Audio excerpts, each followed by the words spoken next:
Bismillahirrahmanirrahim. Alhamdulillahi Rabbil Alamin. Wa bihi nasta'in ala umuri dunya wa din. Wassalatu wassalam ala al-mab'uthi rahmatan lil alamin, nabiyyina wa habibina wa qudwatina Muhammad ibn Abdullah wa ala alihi wa sahbihi wa man sara ala nahjihi wa ihtada bihadihi wa istana bi sunnatihi ila yaumiddin, amma ba'd. Yang dihormati pengurusi ahli tata kuasa Surau Al-Qudus, imam-imam dan para asatidzah, muslimin dan muslimat sekalian, Assalamualaikum warahmatullahi wabarakatuh. Alhamdulillah, syukur kita kepada Allah Azza wa Jalla kerana pada hari ini 27 Syaban 1445 bersamaan dengan 8 hari bulan 3 2024, sekali lagi kita dapat memenuhi majlis ilmu di Surau Al-Qudus Putrajaya ini, di mana pada kali ini kita berhimpun dalam program menyambut Ramadan yang akan datang beberapa hari lagi. Maka para jemaah sekalian, apabila datangnya ibadat-ibadat yang besar, yang khusus, yang berwaktu, bermusim ini, maka menjadi kewajipan kepada kita untuk mengulang kaji bagaimana cara, langkah yang terbaik untuk kita lakukan. Semoga Ramadan datang kita dapat memenuhi apa yang diperintahkan oleh Allah Azza wa Jalla dengan cara yang baik, yang tidak merugikan kita. Sebab Ramadan kalau kita sambut dia atau tak sambut, dia datang je. Engkau terima dia atau tak terima, dia tetap datang. Bagi kita yang sayang pada Ramadan ni, sayang ke tak sayang, dia tetap akan pergi apabila cukup tempoh 29 atau 30 hari. Artinya kita kena usaha ketika Ramadan masih bersama ini, bagaimana nak mengisi sebaik dan sebanyak mungkin. Dia ada sedikit perbezaan di antara sebaik dan sebanyak.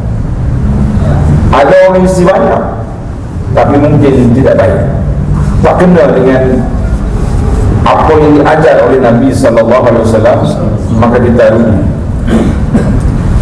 Ada orang mungkin sedikit tapi tepat dengan sunnah, maka itu yang terbaik. Jadi insyaAllah dalam program yang disebut tajuk kita ni memburu ar-rayyan, maknanya kita nak mengisi kedatangan Ramadan dengan sebanyak mungkin ibadat. Kerana orang yang betul-betul memenuhi kehendak Ramadan, Allah Ta'ala sediakan sebuah pintu syurga, nama dia Babur Rayyan, bab orang-orang yang dahaga. Mana di dunia kita dahaga, tak dapat makan, tak dapat minum di siang hari, maka orang ini akan mendapat hak keistimewaan di sisi Allah Azza wa Jalla. Allah beri satu pintu khas, iaitulah nama dia Bab Ar-Rayyan. Untuk ulang kaji ilmu fardu ain kita, pintu syurga ada berapa? Pintu syurga berapa semua pintu? Pintu neraka 7. Jadi ada orang tanya kenapa syurga sebanyak daripada neraka? Sebab apa syurga lebih banyak dari pintu neraka? Kenapa? Jawab je, tak apa. Kalau kena dapat hadiah, tak kena pun dapat hadiah juga. Dah, Alhamdulillah. Maknanya menunjukkan rahmat Allah Ta'ala lebih luas. Inna rahmati wasi'at kulla syai'. Allah sebut dalam Quran, rahmat aku luas, meliputi segala perkara. Jadi nak tunjuk luahnya rahmat Allah Ta'ala, pintu syurga dia buka 8. neraka kecil sikit, walaupun kecil, la'amla'anna, aku akan penuhi neraka Jahannam itu dengan manusia, dengan jin yang derhaka, wal'iyazubillah. Jadi para jemaah sekalian, insya-Allah dalam tazkirah ataupun kuliah ringkas kita ni, ana akan cubalah bawa beberapa tip ataupun cara-cara yang digariskan oleh para ulama, kaifa nastaqbil Ramadan. Bagaimana cara yang sebaiknya kita menerima kedatangan Ramadan. Jangan terima dulu. Dia nak mari tu kena buat persiapan dulu. Dia beza di antara terima terus dengan adanya persiapan. Itu dua perkara yang berbeza. Kalau mari, kita tak usah fikir besar-besar lah. Nah, kita fikir cara kita. Orang nak datang ke rumah, dia tak maklum, tiba-tiba sampai kereta depan tangga. Apa persiapan kita sambut dia? Tak siap lah dah. Raya gurau ya. Kata dia tak bagi tahu dia nak datang. Turun-turun minta nak pergi ke tandas. Apa rasa tuan rumah? Paling kelang kabut sekali dah. Allah, tandas baru ya, budak-budak mandi baru aja sudah. Dia punya kelang kabut lain macam.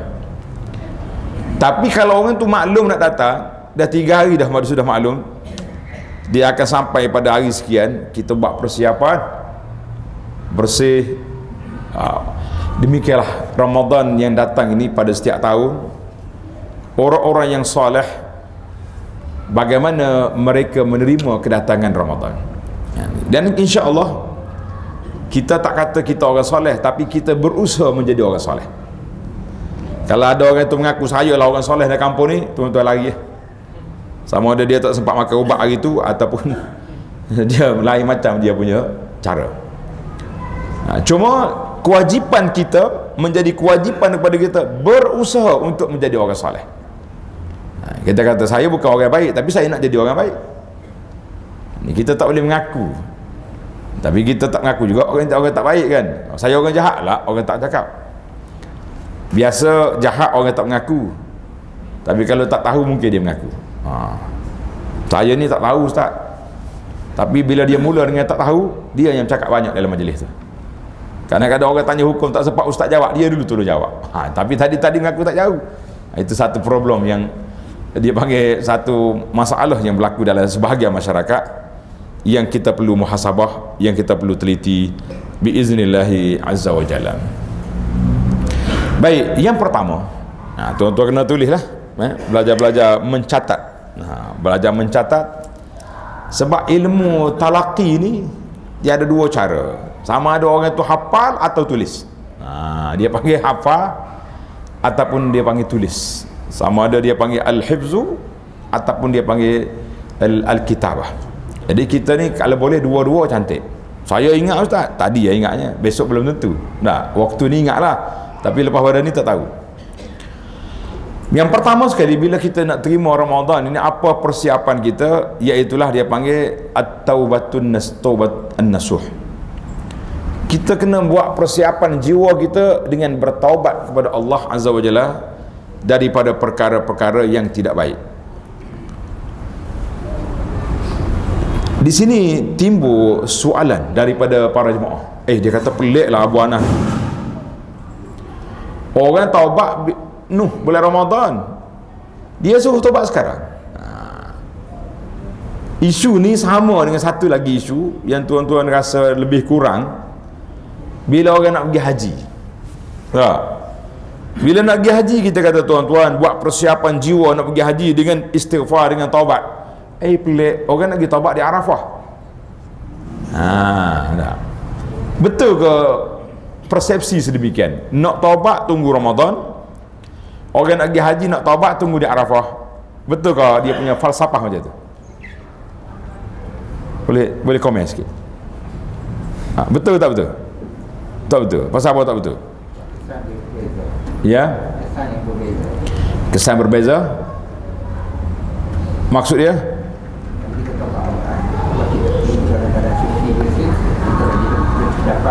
Masya Allah. Maknanya bulan Ramadan bukan setakat kita baru nak bersih. Ramadan ni bulan nak meningkatkan ketakwaan kita, nak menambahkan amal. Jadi awal-awal lagi kena siap. Sama juga orang pergi Mekah, di Arafah tu bukan baru nak minta istighfar, nak pergi tamatkan dia kita punya permohonan.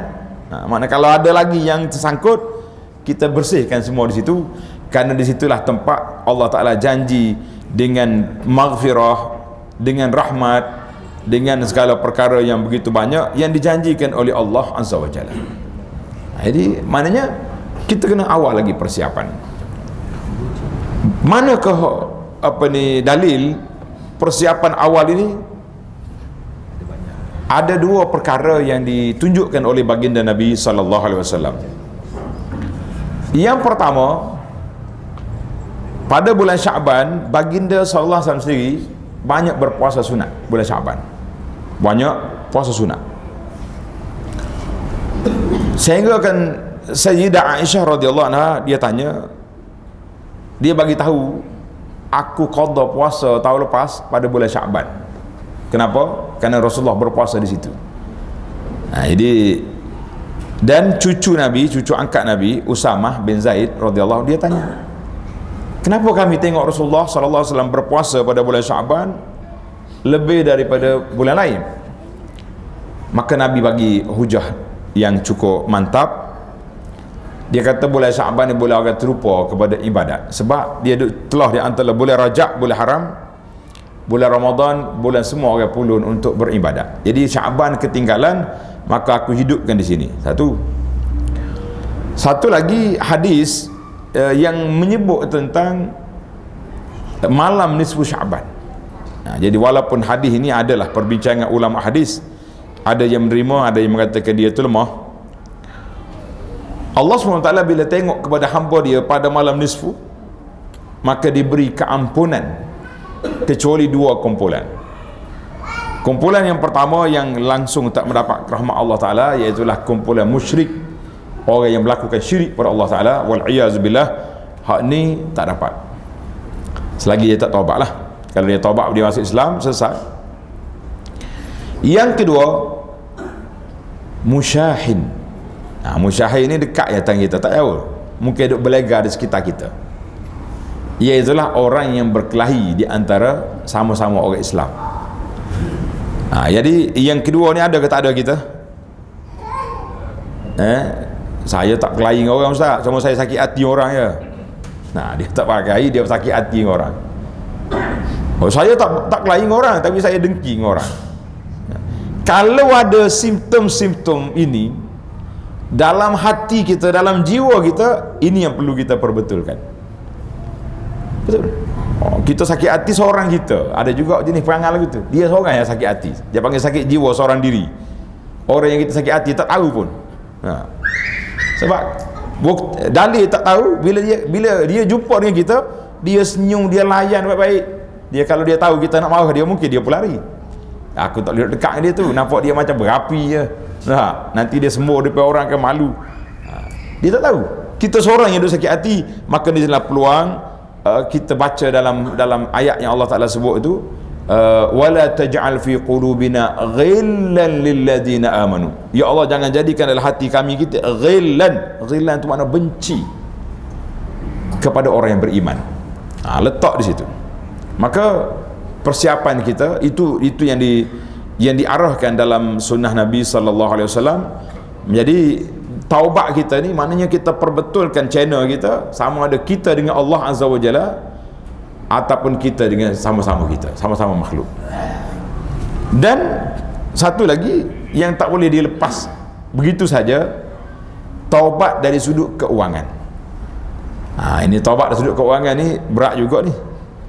Anda duduk perhati tengok sahabat-sahabat kita yang panel syariah di wang simpanan pekerja ni, KWSP, dia kata berapa separuh sikit benar orang Islam yang ada akaun dia yang pindah kepada Islami.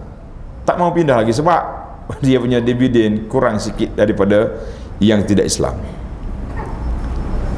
Tuan-tuan dan puan-puan, kita kena ingat, yang kurang tu banyak mana. Yang halal tu halal walaupun sedikit, diberkati oleh Allah SWT daripada yang haram walaupun banyak. Satu, tak ada keberkatan. Yang kedua, azab di akhirat. Itulah kata-kata salaf. Ada kata daripada Sayyidina Ali, ada kata orang lain, dia kata harta kita ni halaluha hisab wa haramuha azab. Yang halal pun kena hisab, yang haram tu hisab sekali dengan azab. Wal'iyazubillah. Jadi kita kena usahalah sempena dengan kedatangan bulan yang mulia ini, cuba kita buat semakkan, buat kajian hartaku dari mana sumber. Kita ambil dari mana perolehan harta? Daripada kita kerja di pejabat, alhamdulillah. Daripada kita berniaga dengan perniagaan yang halal, alhamdulillah. Daripada hasil usaha yang lain-lain lagi yang baik, kita kata alhamdulillah. Tetapi kalau ada terpalit dengan perkara yang tidak baik yang diharamkan oleh Allah Azza wa Jalla, kita ni haram ada dua. Satu, Allah Ta'ala haram. Yang kedua, kerajaan haram. Dua. Ada kalanya Allah Ta'ala haram tapi tidak haram bagi pihak perlesenan, sebab dah dapat lesen lebah lah. Jadi kita kata yang halal di sisi Allah Ta'ala, yang haram di sisi Allah, semua yang kita kena ambil kira. Kalau halal, alhamdulillah. Yang haramnya walaupun tidak haram bagi pihak pemerintah, tapi tetap haram di sisi Allah Azza wa Jalla. Apa agaknya yang haram di sisi Allah Ta'ala tapi tidak haram di sisi manusia? Apa dia yang halal Allah Ta'ala haram tapi manusia kata tak haram? Manusia tak kata pun, dia buat je. Apa dia?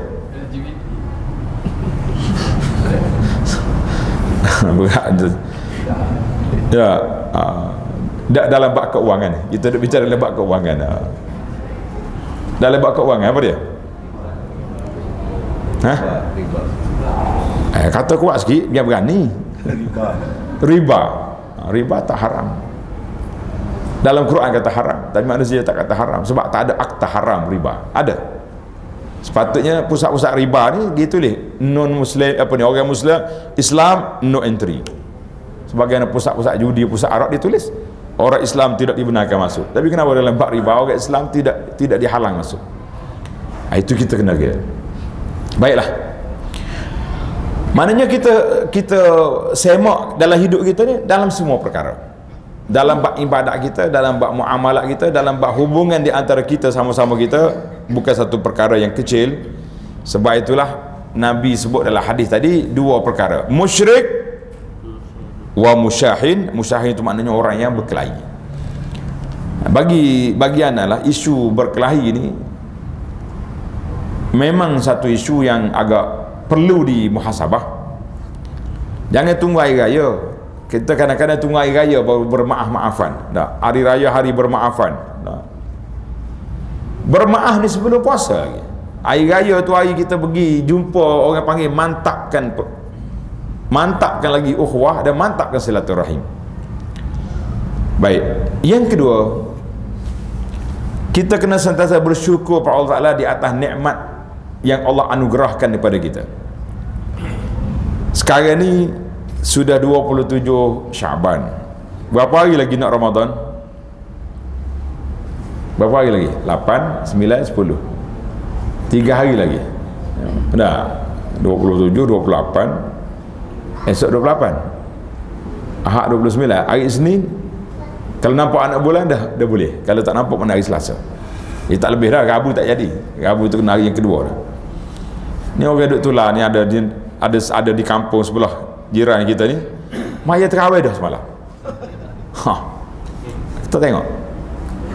Tak tahu dia tengok ru'yah macam mana. Dia kira macam mana, bulan mana dia kira, wallahu alam. Kita pun jangan ambil kira dengan dia lah. Bagi kita negara Malaysia ni ada jabatan falak yang sentiasa mengukur perjalanan bulan kita ni. Percaya ke ahli-ahli falak sudahlah. Mereka pergi tengok bulan, mereka buat kaji. Kita kalau semua benda kita nak guna otak kita sendiri, payah. Jadi masalahnya kita tak ngaji bab falak, tapi komen ahli falak terlebih pada ahli falak pula kita. Jadi kita kata jangan cuba tunjuk pandai dalam perkara yang kita tidak pandai. Maka bila kita nak, beberapa hari yang sampai, kita bersyukur kepada Allah SWT untuk setakat hari ini, dengan kesihatan kita yang ada, agak-agak boleh berpuasa ke tidak? InsyaAllah boleh puasa tak?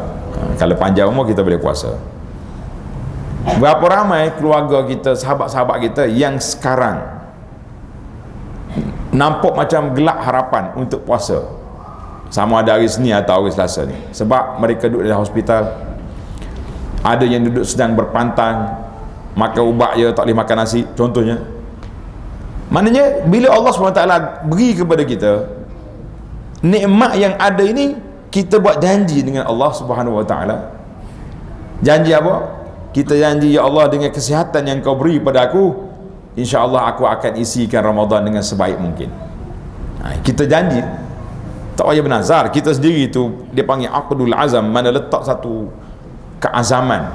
Jadi kita, maknanya kita syukur pada Allah SWT dengan nikmat yang ada sekarang.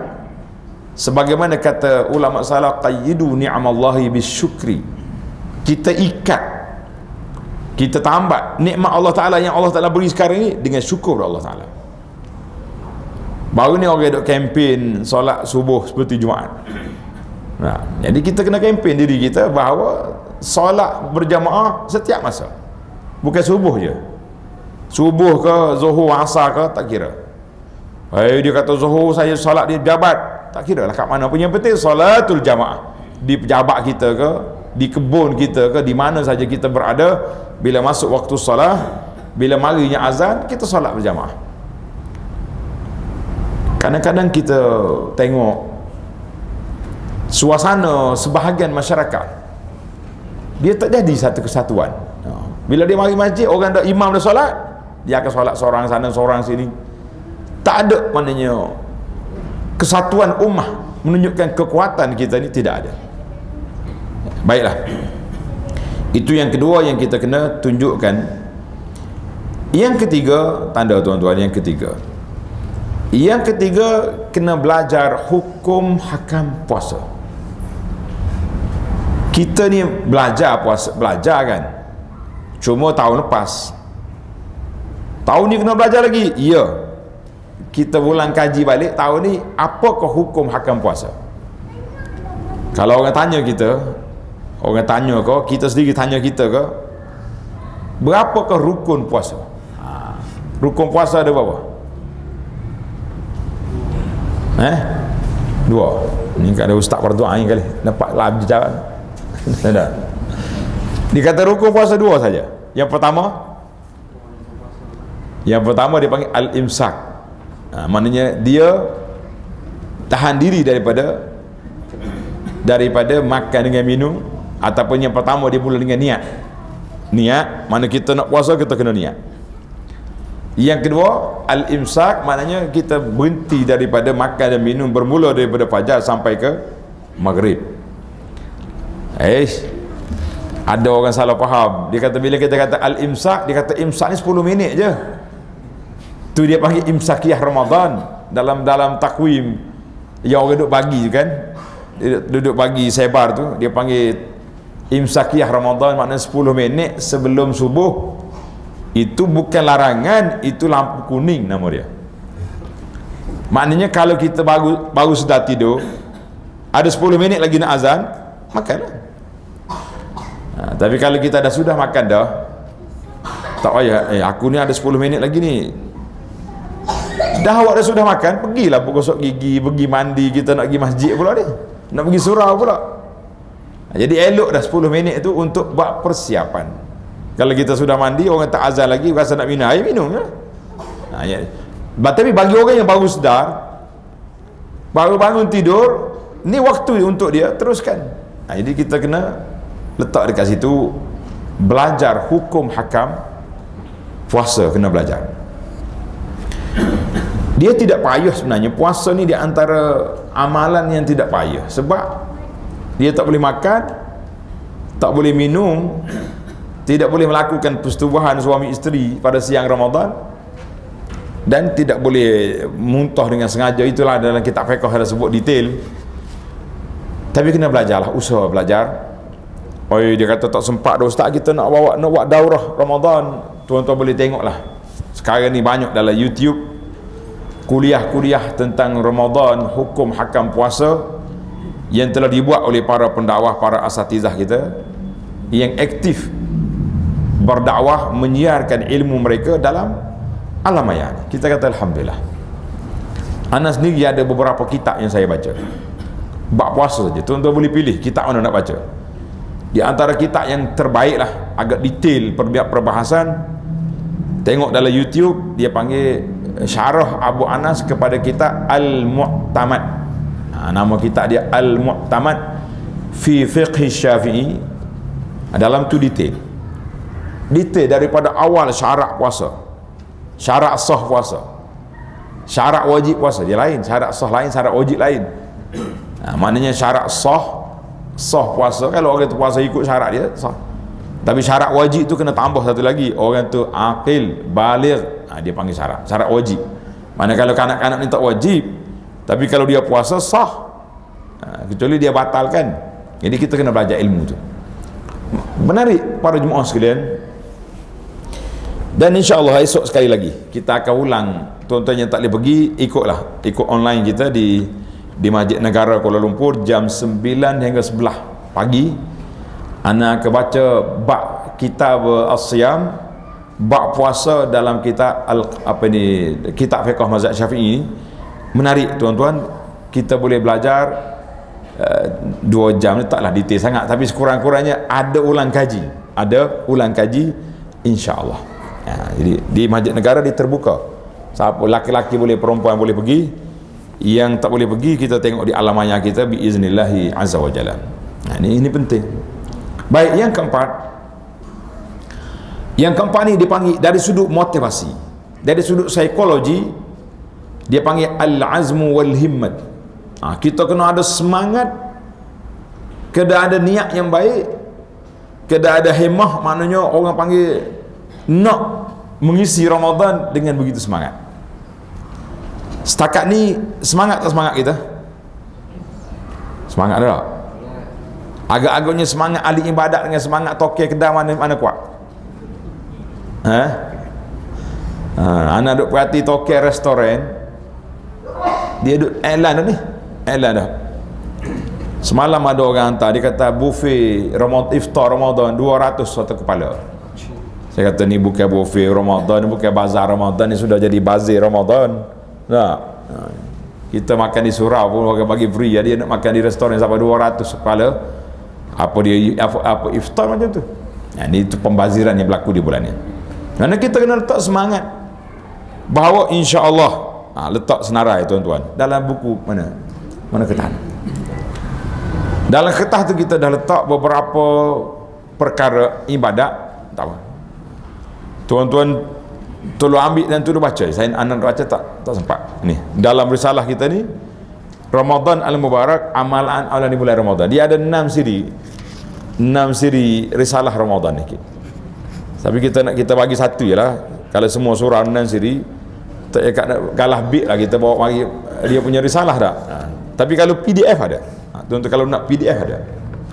Jadi dalam ni kita sudah ada senarai amalan-amalan yang elok, yang mesti kita kena letak dalam agenda hidup kita ni pada bulan Ramadan tahun ni, insya-Allah.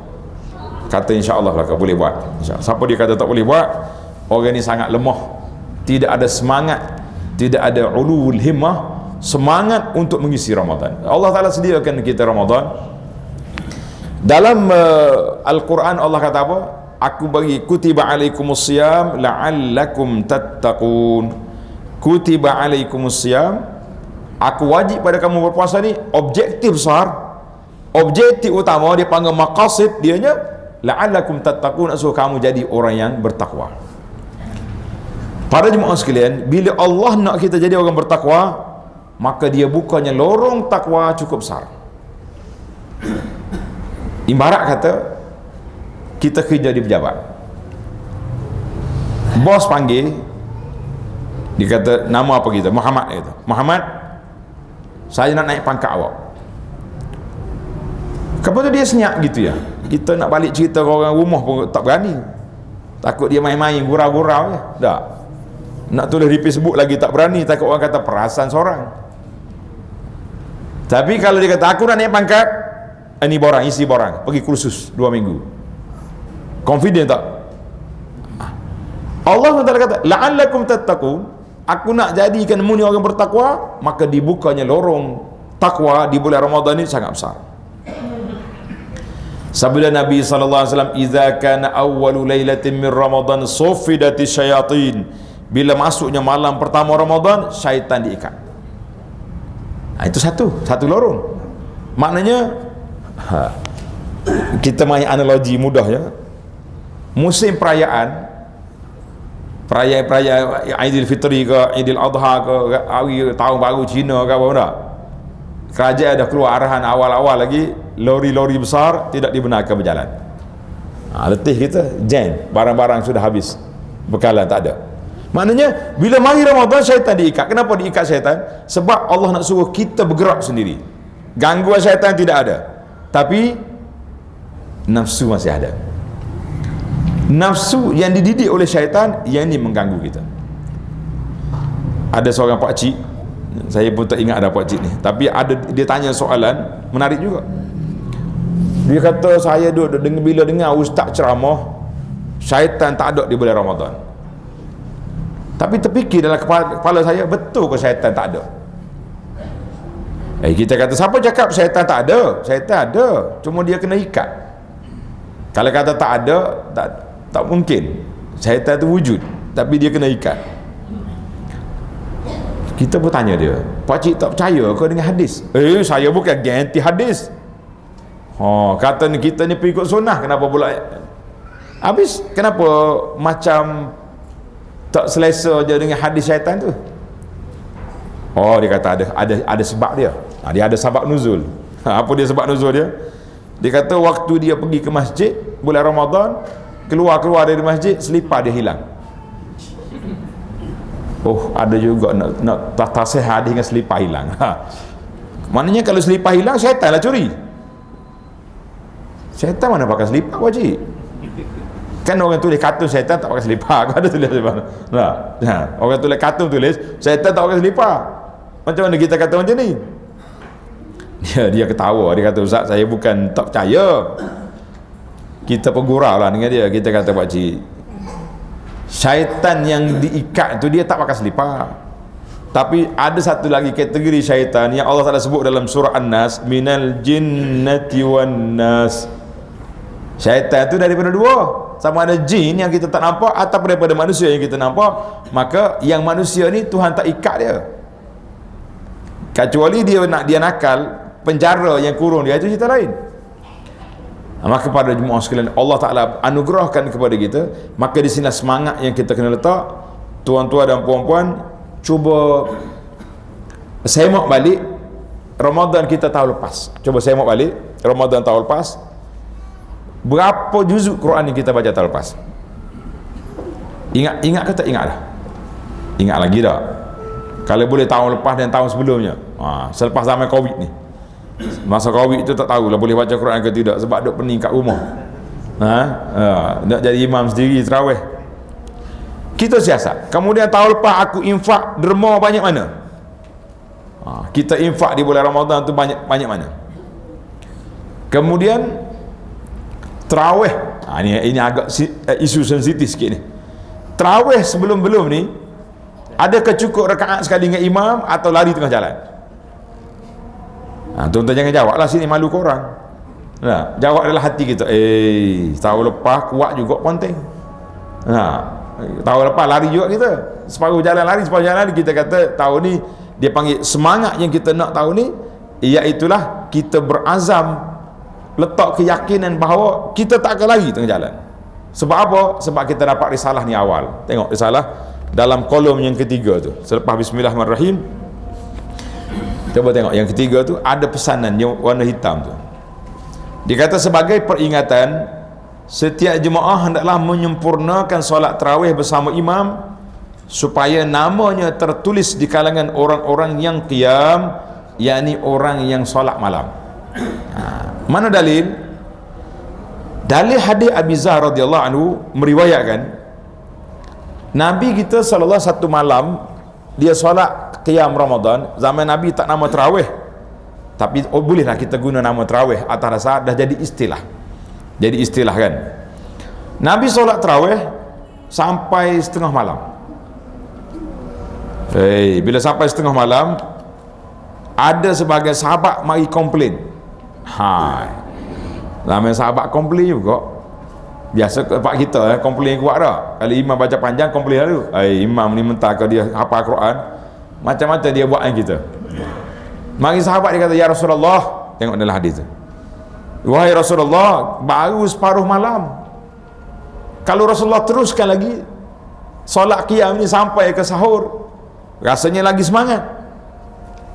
Macam mana agak-agak kalau orang mari komplain kita macam ni, sambung balik kata sambung, imam pun lari dah.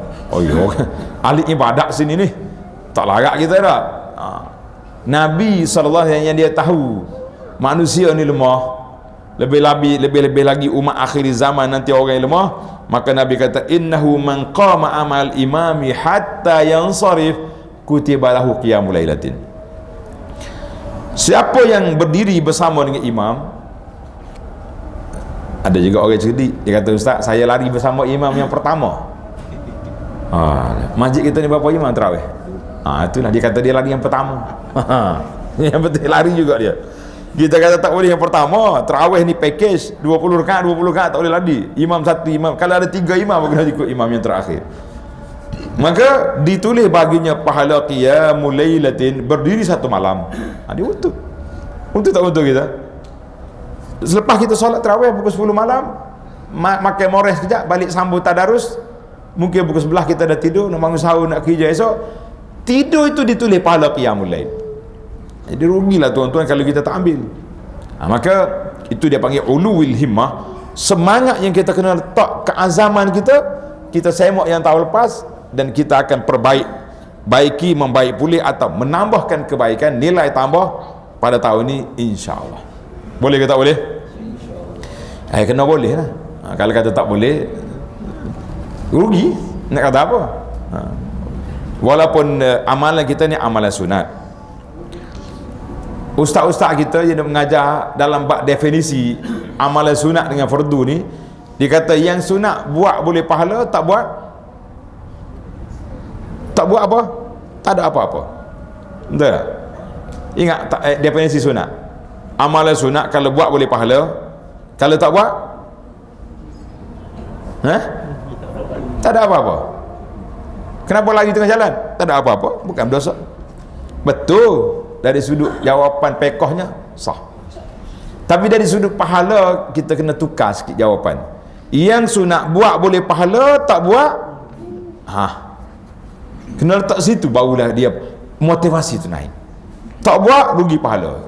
Kita lari tengah jalan dengan orang yang solat tarawih sampai sudah, agak-agaknya beza jauh mana? Jarak masa berapa je? Setengah jam? 40 minit? Dia sudah baru duduk order makanan, orang panggil kedai colek, kita yang duduk dia sudah dengan imam ni keluar dari masjid. Tapi orang ni dapat pahala qiyamul lail, yang dia lari tengah jalan dapat pahala setakat tu je. Kita kata satu kerugian lah. Saya tak kata, ada setengah ustaz ni kata kalau tak cukup rakaat tak jadi tarawih, kata yang tak jadinya kalau tak sah baru tak jadi.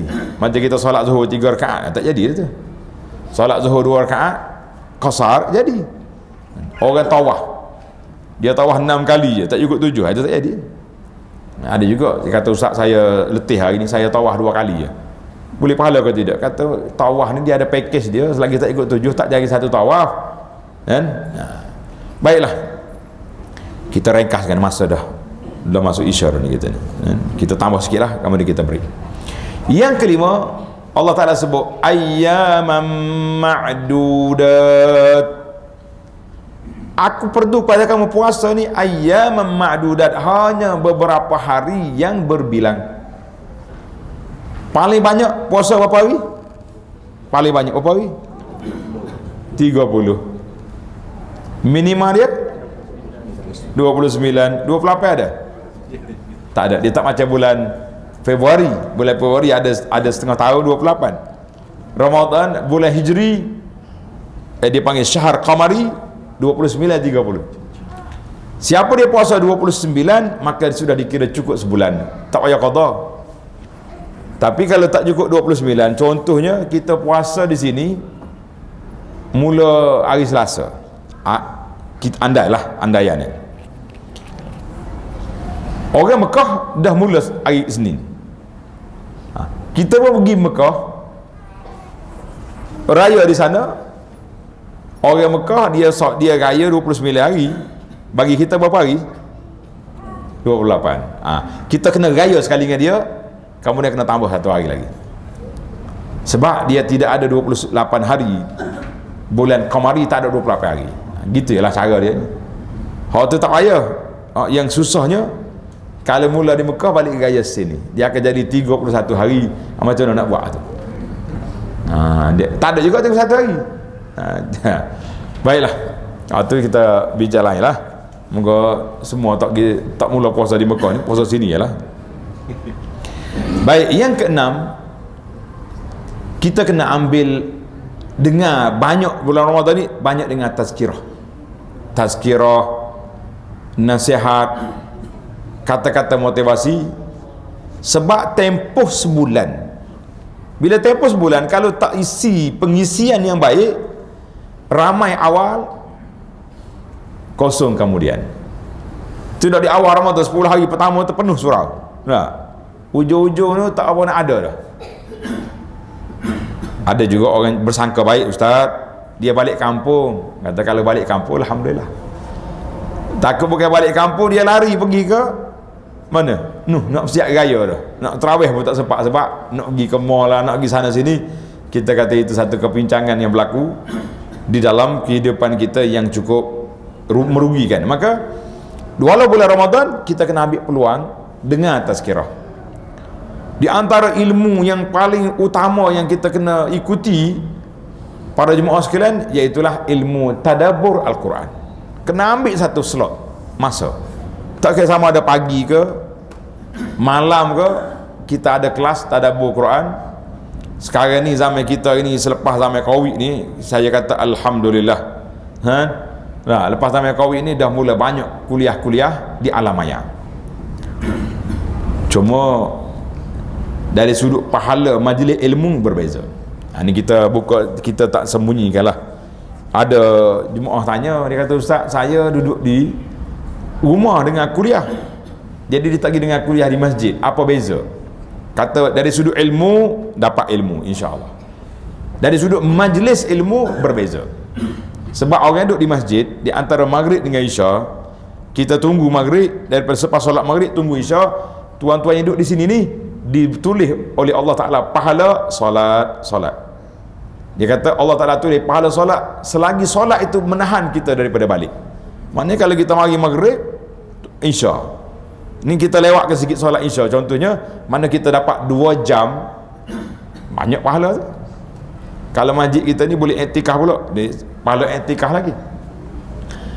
Duduk bertalaki dalam majlis ilmu, 4 perkara pula kita dapat dalam hadis yang Nabi kita sebut itu. Jadi ada perbezaan.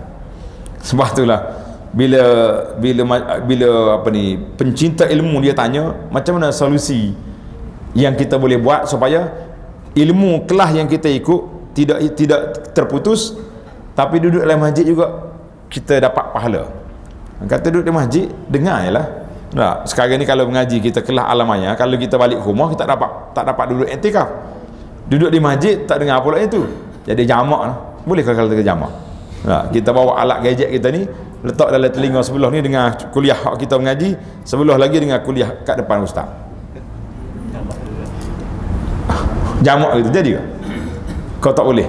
Allah Ta'ala tak jadikan 2 hati bagi seorang manusia. Tapi sekurang-kurangnya boleh jamak lah, campur. Kita kata insya-Allah. Jadi kena dengar nasihat, dengan mauizah. Di antara mauizah yang paling besar sekali yang kita kena ambil dari Ramadan ni, iaitulah syahrul Quran. Kita tadabbur Al-Quran, cari ayatus siyam, ayat-ayat puasa. Jadi insya-Allah para jemaah sekalian, mudah-mudahan dengan kita terus beribadah, kita terus dengan tazkirah, maka kita akan dapat meneruskan orang panggil momentum awal Ramadan dengan akhir Ramadan, bahkan akhir Ramadan lebih kuat daripada awal. Sepatut begitu. Sepatutnya awal ke akhir lebih kuat. Dalam hadis dia kata al-a'malu bil khawatim, amalan kita dikira yang terakhir. Sebab yang terakhir Ramadan itu adanya Lailatul Qadri, adanya Lailatul Qadri. Baiklah, yang ketujuh, semua ibadat kita ni kita kena letak mengharapkan pahala. Sama ada kita puasa, kita baca Quran, kita tadarus. Sebab Nabi kita sebut 3 kali dalam sebuah hadis sahih. Nabi SAW sebut man sama Ramadana imanan wa ihtisaban. Siapa dia puasa dalam keadaan dia beriman dan mengharap pahala. Satu. Wa man qama Ramadana imanan wa ihtisaban. Siapa dia berdiri beribadat pada waktu malam imanan wa ihtisaban. Wa man qama lailatal qadri. Siapa dia berdiri pada malam Lailatul Qadar. Semua Nabi sebut iman ihtisab. Maknanya di sinilah kata para ulama besarnya peranan niat kita buat ibadat itu kerana Allah dan mengharapkan pahala daripada Allah Azza wa Jalla. Baiklah, yang ke-8 di antara perkara agenda besar yang tuan-tuan dan puan-puan kena letak dalam kepala, dalam jadual kita, iaitulah nak baca Quran beberapa kali khatam. Berapa kali terpulang atas kekuatan. Kita nak paksa tak boleh. Kalau saya kata sekali, Allah sekali je, marah pula nanti. Kalau saya kata 3 kali, oh 3 kali mentang ke dia baca Quran lancar. Jadi kita ukur kita, tapi jangan tak ada apa, jangan langsung tidak ada khatam Quran. Malu kita dengan Quran, malu kita dengan Quran. Ana jumpa seorang pakcik, bila kita sebut tentang khatam Quran, dia kata dia tak pandai baca Quran, macam nak buat. Jadi maka orang macam ni, kesimpulannya dia kena duduk dalam majlis tadarus Quran, duduk sekali dengan orang, buka Quran sekali, orang baca dia ikut. Jadi walaupun dia tak boleh baca, tapi dia ikut je orang baca. InsyaAllah kalau orang khatam Quran di masjid kita ni, di surau kita ni, dia juga termasuk di kalangan orang yang boleh baca, boleh pahala baca Quran, insyaAllah ta'ala. Baiklah, yang ke-9, kita kena banyak iktikaf di bulan Ramadan. Banyak iktikaf. Iktikaf siang dengan malam berbeza, terutama 10 akhir Ramadan. Kalau boleh kita iktikaf malam tu banyak, buat program banyak di masjid malam, buat program banyak di masjid malam. Maknanya selepas solat tarawih tu ada tadarus Quran, ada kelas tadabbur Quran, ada apa saja yang kita boleh panjangkan masa kita.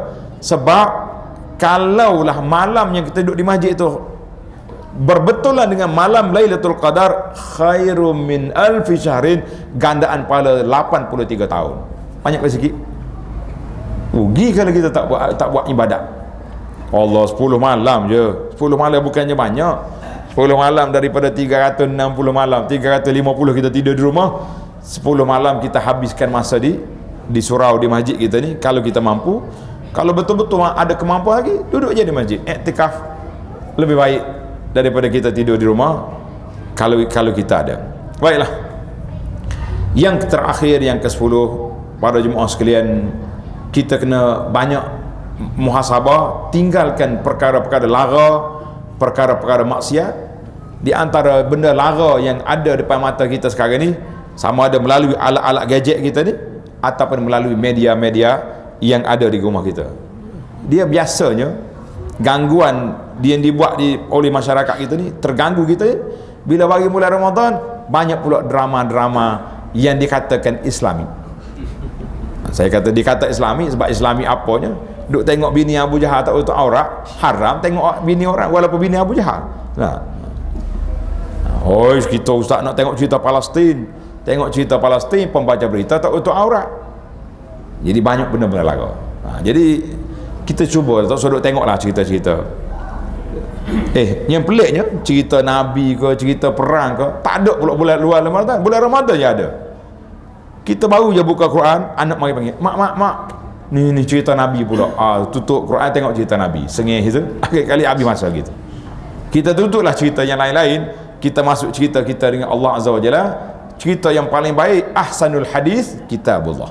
Sebaik-baik cerita Al-Quranul Karim, dan sebaik-baik petunjuk ialah petunjuk Nabi sallallahu alaihi wasallam. Maka kalau tidak ada keperluan, tak payahlah kita keluar, duduklah di rumah, duduk di masjid, di surau kita, insya-Allah taala.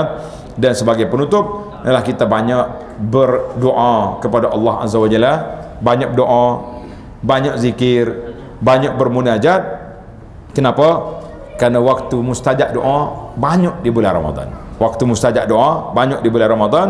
Jadi mudah-mudahan insya-Allah kita akan dapat yang terbaik, memburu Ar-Rayyan sampai kita dengan izin Allah Ta'ala ke pintu syurga Ar-Rayyan, dan Allah Ta'ala layakkan kita, keluarga kita, orang-orang yang kita sayangi dapat masuk ke dalam syurga yang mulia ini. Amin ya rabbal alamin. Wa sallallahu ala nabiyyina Muhammad wa ala alihi wa sahbihi ajma'in walhamdulillahi rabbil alamin. Wassalamualaikum warahmatullahi wabarakatuh.